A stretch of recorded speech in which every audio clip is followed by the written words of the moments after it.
May buntag sa tanan.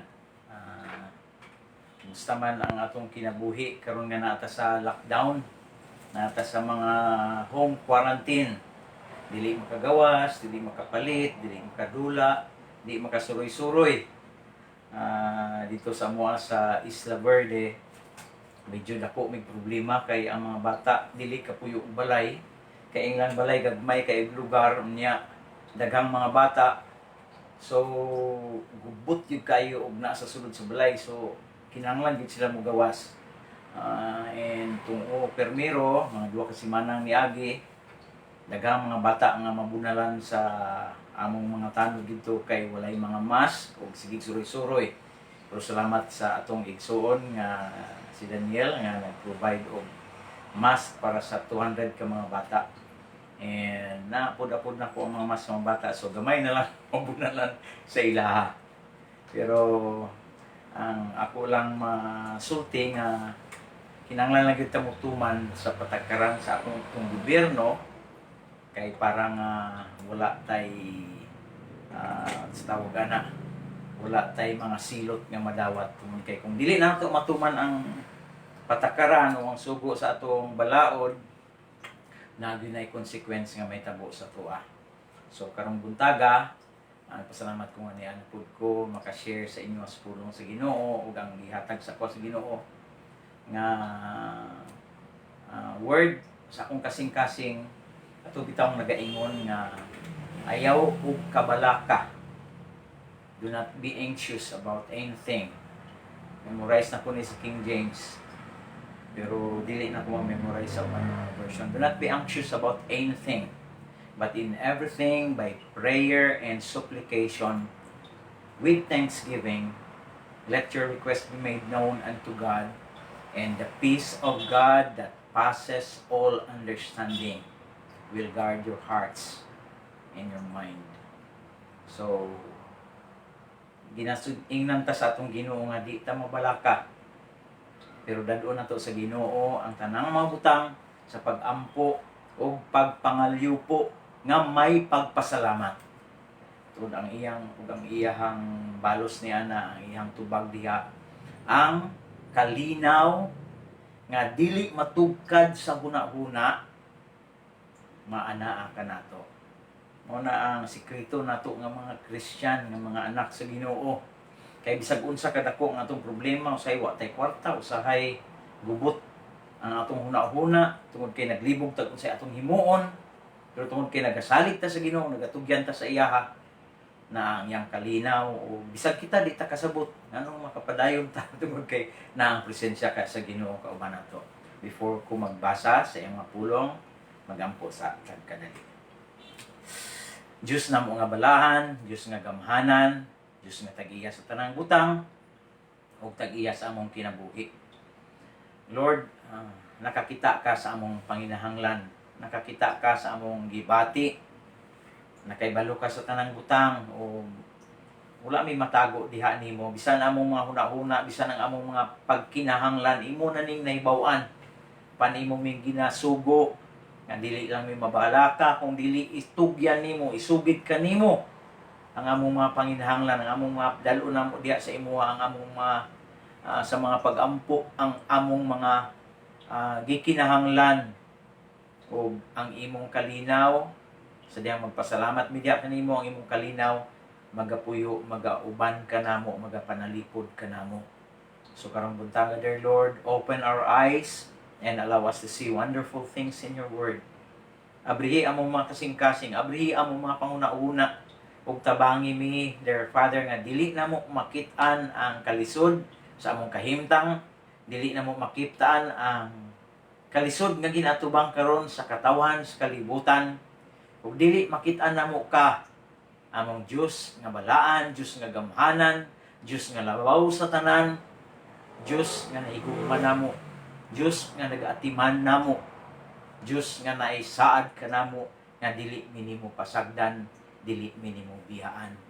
Ani salamat Ginoo sa imong mga pulong nga magapahinumdum ka namo o nagapalig-on sa among pagtuo o sa among paglakaw ingon nga imong mga anak sa matag adlaw. Magpadayon mi karong buntaga sa paghimaya nimo, sa pagsimba nimo diha sa espiritu ug sa kamatuoran. Bisag wala mi nagkauban physically, apan ang among nga espiritu among ginahiusa sa pagsimba ug sa pagdayeg sa imong ngalan. O karong buntaga, dear Lord, ginatugyan namo among mga kaugalingon diha nimo. Dawata mi ug gamita mi alang sa imong kahimayaan, sa pangalan ni Jesus. Amen. Magbasa ko sa Pilipos, versikulo 4, kapitulo 4, versikulo 4 hangtod sa 9. Nag-ingon ang pulong sa Ginoo dire, paglipay kamo kanunay diha sa Ginoo. Sublion ko pag-ingon, paglipay kamo. Ipakita sa tanan ang malumo ninyong kinaiya. Hapit na mubalik ang Ginoo. Ayaw kamo kabalaka sa bisan unsa, kundili pangayua sa Dios ang inyong gikinahanglan, uban ang pagpasalamat sa tanan ninyong pagampo. Ug ang kalinaw sa Dios nga dili matugkad sa tawo, manalipod sa inyong kasing-kasing o huna-huna diha sa inyong pagkahiusa kang Kristo Jesus. Sa katapusan, mga igsuon, puna ang inyong huna-huna sa mga butang nga maayo o angayang daygon, sa mga butang nga matuod, ligdong, matarong, putli, matahom ug halangdon. Ipakita sa buhat ang inyong nakatunan, nadawat, nadungog, ug nakita diri kanako. O ang Dios nga naghatag kanato sa kalinaw, mag-uban kaninyo. So, klaro kayo ang pulong sa Ginoo diri nga una nag-ingon siya, paglipay kamo kanunay diha sa Ginoo. Ang giingon nga kanunay, wala ni siya panahon nga masipyat, kanunay gyud. Permanente, naagid permi. Kinanglan maglipay kanunay. Pan sa atong una-una, unsaon nato ni paglipay ron nga kulong man tas balay, di man ta kagawas-gawas. Ang labing problema ani karon ang mga bata gyud, number 1, kita ang mga hamtong-hamtong na, di ako may init na ko ingnon nga tigulang, idad-idara na, medyo makagwanta ta nga mulingkod lang sa tibok adlaw. Pero ang mga bata, pagkataod-taod, naanay gigunitan dito, naanay nabuak, naanay gitumbang ang mga butang, o di na mahimutang, magalingasan na kay kinanglan jud nga mugawas, murag gituok daw sila ang mga bata kung dili makagawas, di makasuri-suri, maghinilakay na. So, dito sa amuang area sa Isla Verde, mo nagiingon ako, daghang mabunalan kay manaog man gyud balay. Nya usay malimtan ang mask, so maabtan sa mga tanod na mabunalan gyud. Balik ta diri sa pulong sa Ginoo. Gisubli pag niya diri, sublion ko pag-ingon, paglipay kamo. Kaning pulong nga paglipay, usahay lisod ni nato maangkunan kung ang atong kalipay nga ginatan-aw nasa mga butang na nasa gawas nato. Kung naguna-una ta ang atong kalipay nasa mga butang atong maangkunan o nasa mga butang nga naa nato o nasa mga butang nga wala pa diha sa tuwa nga gusto natong madawat, murag lisod-lisod abton ang ginatawag nga kalipay. Pero kung atong kalipay naa diri gapuyo sa sulod nato, tungod kay si Kristo nagapuyo man sa sulod nato, og ang bunga sa balaan nga espiritu nga niya nagapuyo sa tua, ang tulo ka butang nga una nga bunga niya mao na ang gugma, ang kalipay, ug ang kalinaw. Gugma, kalipay, ug kalinaw. Kini nga gugma, kini nga kalipay, nag-ingon ang pulong sa Ginoo nga nagapuyo diri sa sulod nato. Mao nang gisugo ta diri, paglipay kamo kanunay diha sa Ginoo, sublion ko pag-ingon, paglipay kamo. isugo ta diri. Mangingon ta nga medyo mingaw. Wa may laing tao galaag sa karsada, wa man akong mga amigo diri. Kami kitar-kitar man diri sa balay nga gatinan-away. Unya sa atong atubangan, kanon ron permig sardinas. O noodles ba? Naglisod man tao pag-agha, paglanghap og presko nga hangin ba o gwapo nga mga view. So, ang uban maglisod sila sa pagpangita sa ilang kalipay. Pero ikaw ug ako nga na si Kristo sa atong kasing-kasing, na nang balaan nga espiritu nagpuyo sa atong kasing-kasing, ug ang iyang bunga una mao ang gugma, ang kalipay ug ang kalinaw.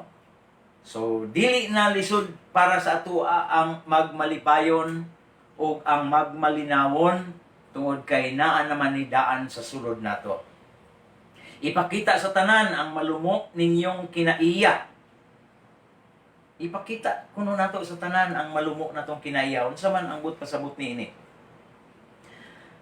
Sa dihang murag nagkabalaka ta or nagaproblema ta, murag medyo bugat ang atong paminaw sa atong gibati, o murabag unsa tong gusto natong buhaton di nato mabuhat, unsa tong ginapangita nato usay di nato makit-an, medyo dali ta mabikil, dali ta masuko, dali mawala ang malumok nga kinaiya diha nato. So ginasugo po ta diri nga ipakita sa tanan ang malumok ninyong kinaiya. Nganuman, sumpay niya kay hapit na mubalik ang Ginoo. Kung tan-awon nato ang mga palatandaan o ang mga nanghitabo karon sa kalibutan, murag nagulat na lang gyud ta ani nga lalinon ta sa Ginoo padulong og langit. So kinahanglan nga andam ta. Kinahanglan nga sa diyang mutingog ang trumpeta ug mutawag nato, ready na ta o makauban ta dayon. Ayaw kamo kabalaka sa bisan unsa kun dili pangayua sa Dios ang inyong gikinahanglan, uban ang pagpasalamat sa tanan ninyong pag-ampo. Medyo lisod-lisod po ni. Ayaw ka mo pagkabalaka sa bisan unsa. Ganina, naiupat ka mga badyaw nga namaligya. Wala sila yung mga food and medicine pass. Sayo sila ng lakaw. Wa pa gani na human siguro ang curfew. Nga 5:30 nang gawas na sila. Nga nanuroy. Nga bagulang, mga alas 11 siguro kay basig gutom na to sila na mauli sila. Nga pauli nila tungod kay naanay mga gwardiya ang mga checkpoints pasulod sa community, bisita sila. Pagsita, kita nila mga baligya, wala sila dalang pagkaon nga gipalit. So ang naitabo, gipangbunalan sila. Nga hapit unta daw sila painitan pa og wala may init sa adlaw, so gibunalan nila sila bunalan nga kahoy sa likod pag yun. Nga nagubot dito ganina pag-abot kay murag sakit-sakit siguro ang bunal, pero tungod kay naa sila nalapas nga balaod, medyo cruel po itong gihimo sa mga tanod o sa mga ambot o kauban ba ang mga task force dito, pero tungod kay mali man po ang ilang gibuhat, so wala sila yung mahimo. Pero nag-ingon mo report daw sila kay Inday Sara. Pero bisag unsaon ay report kung mali ang imong nahimo, na sila sipyat pod tungod kay sobra-sobra ang disiplina gibuhat, pero ay ilang nang ginabuhat ginahimo pod sa mga nagabantay para ra pod sa ato ang kaayuhan. So ang kabalaka karon naa sa ilaha. Ingon niya dire sa pulong sa Ginoo sa ato ang mga Kristohanon nga nagasalig diha sa Ginoo. Ayaw kamo kabalaka sa bisan unsa kung dili pangayua sa Dios ang inyong gikinahanglan uban ang pagpasalamat sa tanan ninyong pag-ampo. Usahay ang kabalaka mo abot sa tuwa tungod pod sa atong kaugalingong hinimuan. Kung natay sipyat, natay mali nga mabuhat, ang resulta na, agoy, sipyat ko, mali ko. So na mo abot ang kabalakas tong kasing-kasing. Pero kung sa kanunay, nag-amping ta, nagbantay ta, sa atong kaugalingon, nga di ta makahimo og salaod, di ta ka makahimo og mali, diya sa tubangan sa Ginoo, sa atubangan sa mga tao, labi na sa atubangan sa ato ang nagadala sa balaod, mahimo og yung malikayan nato ang pagkabalaka. Pero bisag na nay problema nga moabot, na ay kasakit, na ay kamatay ba diha o naabay bugat ba sa imong kasing-kasing nga imong nasinati, gimingaw ba ka o unsa diha, pwede tang dili mabalaka tong kay gisugo ta sa atong Ginoo. Pinaagi kay San Pablo nga nagsulat nini sa mga Kristiyanon nga naa sa Pilipos. Ingon niya diri, samtang nagyon sa dili magkabalaka, pangayua sa Dios ang inyong gikinahanglan uban ang pagpasalamat sa tanan ninyong pag-ampo. Sa diyang mudulog ta sa Ginoo, kinahanglan ato yung tuuhan. Nga Diyos siya nga may gugmaon. Nga labaw pa siya sa imong mama, labaw pa siya sa imong papa nga. Sa diyang mangayo ka, kabalo ka nga kung imog yung gikinahanglan, nihatag yun sa imong mama, kung gigutom ka, magutom ko. Tungod sa kutob sa makaya sa imong mama, palitan gud kaniya pagkaon, tagaan gud kaniya pagkaon. Mao pud ang imong papa. Ang atong Ginoo mao pud ang atong amahan nga naa sa langit. Ug nagsaad siya sa kanato nga dili ta niya biyaan, dili ta niya pasagnan. So nag-ingon siya diri, pangayua sa Ginoo ang inyong gikinahanglan uban ang pagpasalamat sa tanan ninyong pag-ampo. Sa diyang mag-ampo ta, ubanan na itong pagpasalamat, Lord. Salamat. Kabalo ko, di gyud ko nimo pasagdan, di gyud ko nimo biyaan. Kung kabalutas atong kasing-kasing nga gigugma ta sa Ginoo, kabalutas atong kasing-kasing nga siya mo ay nag-atiman nato, siya mo ay nag-care sa tuwa. Kabalo gyud ta nga di gyud niya ihikaw sa ato ang atong mga gikinahanglan. Ingon niya diri, sa diyang ihatag nato ang atong gikinahanglan sa pagpangamuyo, uban ang pagpasalamat diha sa Ginoo, ang kalinaw sa Dios nga dili matugkad sa tawo, manalipod sa inyong kasing-kasing ug huna-huna diha sa inyong pagkahiusa kang Kristo Jesus.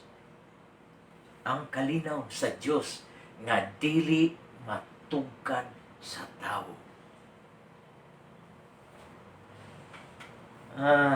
Nakaagi kog sakay og barko 1988 to. Nagiabtan mig Bagyo sa Lawod. Nya sa diyang abtan mig Bagyo sa Lawod, gikan Zamboanga padulong og Manila ang barko nga gisakyan ako. Abtan may kusog-kusig, may kusog nga bagyo, musulod ang tubig sa barko. Kunya, ang ubang mga tao, ang dagang mga karga nila, ilan ang ipahulog sa dagat. Kunya, ang kada tiras sa ibabaw, makitaan ako nga na mga tao gagunit sa ilang tiras ng luhod, sigig ampo, ang uban sigig hila, ang uban sigig lakaw-lakaw, kay di na malagi sila mahimutang. Pero dagan mi nga mga pastor nga nakauban tungod kay naatoy murag conference sa Manila, nadili pa ko pastor ato, maputi pag uban-uban ako sa mga pastor. Na-conference sa Manila, unya nakauban ko. Unya nitong panahon na ang mga pastors nagtigom sila dito sa may chapel area ug nagampo. Unya kada na imo agi mo adha nga mga nagahilak ginampuan nila. Nga grabe ang hinilakay sa mga tao na kay ang barko murag usay, matan-aw na ko ang murag mutakilid na ba. Kay musulod naman ang tubig sa sulod. Di na makapugong tong iyang mga tuldar naman to iyang babag sa daplin para di musulod ang tubig. Usog man kayong bagyo mo. Basa gyud ang tira sa sulod, ang mga sinina sa mga tao basa sa sulod. So grabe ang kabalaka sa mga tao, grabe ang kahadlok, grabe ang hinilakay. Grabe ninyo ato nga time. Dito man ko murag bag-o pa gyud ba nga nag-init gyud sa Ginoo nga gusto gyud ko nga mosunod sa kabubuton sa Ginoo. Wala gyud ko gibati og kahadlok. Murag wala ko nahadlok nga, wa na ako nahuna-huna nga, malunod ba kaming barko, unsa ba? Sa akong huna-huna, nga na ang Ginoo kauban ako, o isya na ibahalag kung may tabo sa kuha. Pwede ko niyang, bisag malunod ang barko, pwede ko niyang luwason. Pwede po nga, dili niya ipalunod ang barko. Ako wa magani ko nagampo nga, paunungon ang bagyo, o unsa ba ang ako wala lang yung ko'y gibati nga kadlok. Malinaw na akong kasing-kasing, unya, samtang naay mga nagakanta nga mga pastura. Uban na kong kanta sa ila. So niadto nga time nakita nako nga sa diha di ay nga itugyan nato sa Ginoo ang atong mga panginahanglan, ang atong mga problema, ang atong mga kabug-aton, atong mga sakit.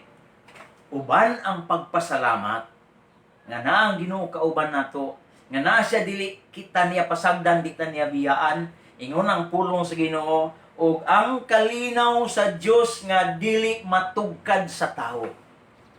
Bisag ako ni atong panahon na nga naibagyo nga nako sa barko, wa ko kasabot nganong wala ko hadlok. Mukuan lang, murag normal lang sa kuha. Murag wala lang gyapon nahitabo sa barko nga sige balik-balik ang mga tao, gawas sulod pati ang mga tripulante sa barko, di na mahimutang kay nang uban nagaandam na sa babaw para ihulog tong mga lifeboat unsa ba diha. Ilang gina-ready pero wala pa man po nag-order ang kapitan nga kuan nga emergency na. Pero daghan lang gyud ang nahadlok. So klaro kayo diri nga yun ang pulong sa Ginoo. Ayaw kamo kabalaka sa bisan unsa kung dili pangayua sa Dios ang inyong gikinahanglan uban ang pagpasalamat sa tanan ninyong pagampo. Ug ang kalinaw sa Dios nga dili matugkad sa tawo. Ora niya akong masulti may tungod aning kalinaw. Hasa ba ni nagagikan ning kalinaw nga dili nato matugkad? Naisa ka example nga akong nadunggan. May tungod sa ka-teacher nga giingnan niya yung mga estudyante nga isulat ninyo, i-drawing ninyo ang peace. Daghan ito mga nag-drawing nga pagkauman na sa iyang pagpangayo ato, daghan mga estudyante nag-drawing, ang uban gi-drawing nila napin sa baybay nga malinawon kayo, ang uban na sa garden, ang uban na sa bukid. Uban ang usa ka bata, ang iyang gi-drawing kuan kahoy, sa kabuk kahoy. Unya naay ulan nga kusog kayong ulan, giulanan tong kahoy. Mao to iyang gi-drawing nya, naay ulan nga kusog niya. Makita nimo nga ginahuyop-huyop ang dahon sa mga kahoy murag mahuyop ba sa nahuyop sa hangin. Nya, mao to iyang gi-drawing. Nya, pagkahuman sa pagkakita sa maestra sa iyang gi-drawing, patawag niya ang bata niya. Nganong kahoy man imong gi-drawing unya nganong mura man ni giulanan murag naa may bagyo. Nya, ma'am, tanawa ra gud sa tungaan ng kahoy na ay bangag butang nako. Nya naa dito sa sulod ana naay mga langgam mga gadula sa sulod. Singon niya, naay bagyo sa gawas, pero sa sulod sa kahoy na ay bangag dito niya, dito gapuyo itong mga langgam. Nga sa sulod, wala sila kabalo nga na bagyo. Lami ang ilang pagdula, lami ang ilang nagkakanta-kanta itong mga langgam dito. So, na-appreciate to sa teacher ang gidrawing ato nga bata. Ang but pasabot ato nga bisag unsa ang bagyo, bisag unsa ang hangin nga nagahuyop sa gawas nato, bisag unsa ang kalisang nga dadunggan nato sa palibot, kung naa sa sulod nato nagapuyo ang kalinaw nga bulunga sa balaan nga espiritu, dili ta maapektuhan sa bisan unsang mga butang nga ginapahadlok sa yawa sa atua. Nya ingon niya diri sa katapusan mga igsuon, puna ang inyong hunahuna sa mga butang nga maayo o angayang daygon sa mga butang nga matuod, ligdong, matarong, putli, matahom o halangdon. Pakita sa buhat ang inyong nakatunan. So ingon niya diri, sa katapusan, punon nato ang atong hunahuna sa mga butang nga maayo ug angayang daygon. Sa dihang natay problema, unsa may mapuno sa itong una-una? Agoy, wa na'y bugas. Sige, taguna-una, asa naman taan ni manggulam. Wa na gyud ni, hindi na takagawas karong adlaw kay ang number sa ato ang pasis kuan man. Add numbers man ni, unsa na to paggawas ani. So magproblema ta. Tungod kay ang atong gipuno sa itong una-una, ang ato mga panginahanglan, ang atong problema. Una kay kaaway, ang imong kasuko, mao'y nagapuno sa imong una-una. Inaingnan ta sa pulong sa Ginoo nga puna ang inyong una-una sa mga butang nga maayo. Sabay maayong mga butang ang atong dapat una-unaon. Ang pulong sa Ginoo. Ang pagkanta o mga kanta nga pagdahig diya sa Ginoo. Pagpasalamat diya sa Ginoo. Na kantang nag-ingon, count your blessings, name them one by one. Ihapa imong mga panalangin sa sulod sa balay. Tanawa diha, unsang naa diha. Basig ang inyong balay, bare na, wala na'y sulod. Pero tanawa na mga bata nga nagadula. Mga bata nga nagapahiyom, nagatanaw sa imuha. Or tanawa ang inyong ang kahimtang ninyo nga wala mo'y gibati nga sakit. Daghan tag mga butang nga makitaan sa atong palibot nga pwede natong pasalamatan sa Ginoo. Mga butang nga maayo, nga mga butang nga angay daygon. Mga butang nga matuod, ligdong, matarong, putli, matahom o halangdon. So ang butang, mga pasabot niya na, ayaw dawata, ayaw tagui, ayaw kupti, sa imong huna-huna, ang mga problema, ang mga makapabalaka, ang mga butang nga makalisang, ang mga butang, sige na tagbantay ang balita, daganag namatay, o ni, daganag na apiktuhan, usay, di man lay pagawas ang good news, pero bininyo dako ba ang good news karon kay nilampas na ang naulian na naayo sa mga numbers sa mga namatay. So dako na nga good news. Unya sa Davao Region gikan atong Lunes, ambot lang kaog, wa ko kabantay sa balita gabi murag zero na nga bag-ong cases nga nadugang diri sa tuwa sa Davao. So dako-dako na nga maayo nga good news. Kay ambot pasabot na contain na og gamay ang virus nga nagakatag karon. Pero di lang gyapon ta magkumpiyansa. Kay extended pa man hangtod sa 26 ang ato ang enhanced community quarantine. So ambot pasabot niya na kinahanglan gyapon ta mag-amping kay naapay mga tawo nga naapay gidala nga mga virus sa ilang kaugalingon o kinahanglan nga dili pa ta magpataka-taka o pabaya sa atong kaugalingon. Mag-amping lang gyapon ta. Singon niya diri, ipakita ang buhat sa buhat ang inyong nakatunan, nadawat og nadungog og nakita diri kanako. Ang nag-ingon diri dili ako, pwede po tanawon niya sa kay mao po na ako minatudlo. Pero ang nag-ingon diri sa pulong sa Ginoo si San Pablo, si Paul. Makita nato ang kinabuhi ni Paul, gibunalan siya, gipriso siya, gi-attempt siya nga patsyon, gigukod siya,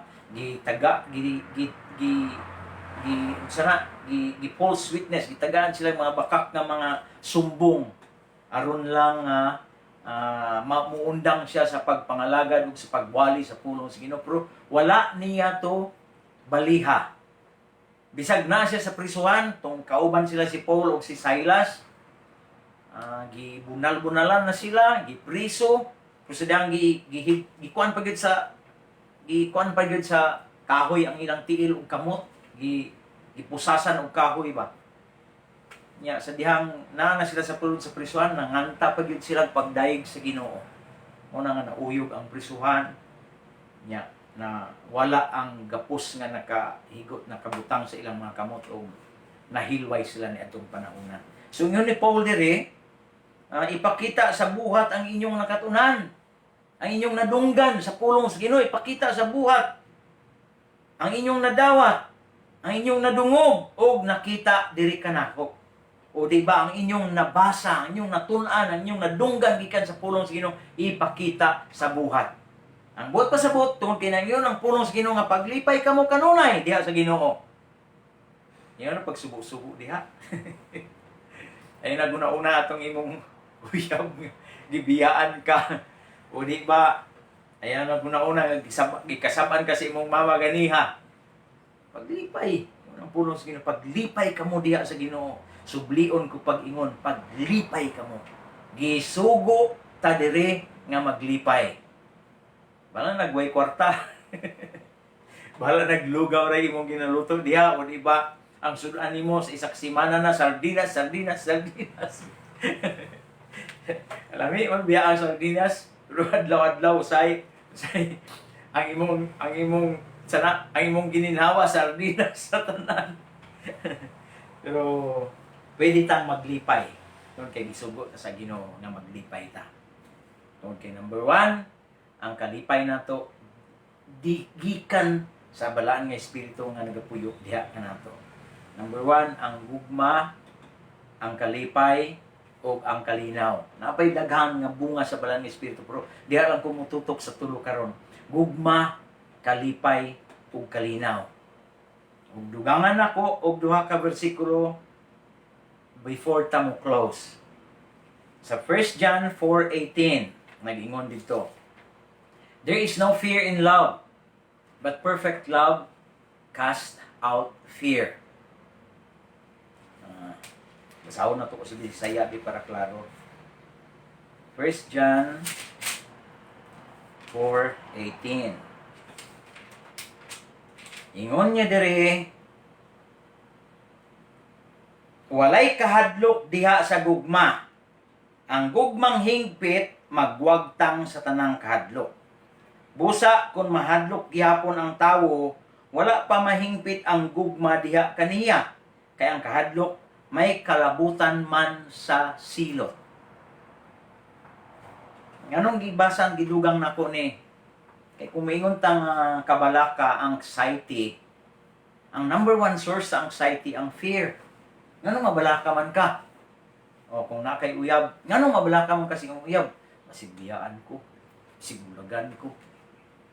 Ang bot pasabot na hadlok kang bulagan. Nganong mabalaka man kasi imong kahimtang karon? Kasi matakdan ko. Sungkot pasabot, nahadlok kang matakdan. Ingon ang pulong sa Ginoo, there is no fear in love, but perfect love casts out fear.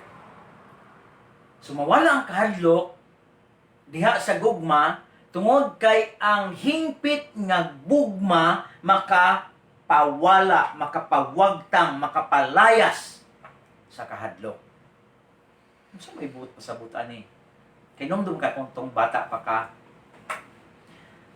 sa dihang awayon ka, o di ba naa ka sa ngit-ngit ba, sa imong dayong isinggit nimo, ma, hadlok ko, di ba pa? Pero naka sa tapad si mong mama o naka sa mong tapad si mong papa, gunit lang kasi ang kamot, di ba nakus ka sa iyaha.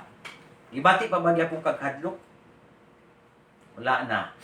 Tungod kay nabati man nimo nga ang mama nimo nga mas dako kay sa imuha, mas kaya kaniyang proteksyonan, papa nimo nga mas kusgan, kaya kaniyang proteksyonan, nahigugma sa imuha ug naa sa imong tapad ug iya kang panalipdan. Wala imong kahadlok. Wala imong kabalaka. Ug imong bation kalinaw. Sinang gagunit na kasi mong mama, sinang gagunit na kasi mong papa, sandig-sandig kasi taod-taod. Tulugan na ka. Nanay kalinaw sa imong kasing-kasing. Nanay kalinaw sa imong una-una. Perfect love casts out fear. Because fear has to do with punishment. Kung kabalo na ka, hindi pasaylo na ka sa Ginoo, kabalo ka, nagitanaw kaniya, ingon nga iyang hinigugma nga anak, nga bisan unsang orasa, mo dawat mo tawag ka sa iya sa imong panginahanglan, kabalo ka nga siya mo tubag ug muhatag sa imong panginahanglan tungod kay gihigugma kaniya. Mawala ang tanang kahadlok ug mapulihan ni ug kalinaw. So igsuon, unsa man imong pananaw sa atong sitwasyon karon? Tan-awa lang ang gugma sa Ginoo nga nasa imong kasing-kasing. Tan-awa ang gugma sa Ginoo nga iya nang gipakita nimo supad pa kaniadto Sa dihang iya kang gipasaylo, sa dihang gidawat nimo si Jesus nga imong Ginoo ug manluluwas sa imong kinabuhi. Nagsaad siya sa Hebrews 5:13, last verse. Hebrews 13:5 ay nabali. Nagingon siya diri sa Hebrews 13:5. Una, ayaw higugmaa ang salapi. Kinahanglang makuntinto kamo sa unsay anaa kaninyo kay nag-ingon ang Dios. Dili ko gayud kamo biyaan o talikdan. Busa may kaisog kita sa pag-ingon, ang Ginoo maoy akong magtatabang, dili ako mahadlok. Kay unsa bay mahimo sa tawo kanako. Ang ato kunong kalaban dili makita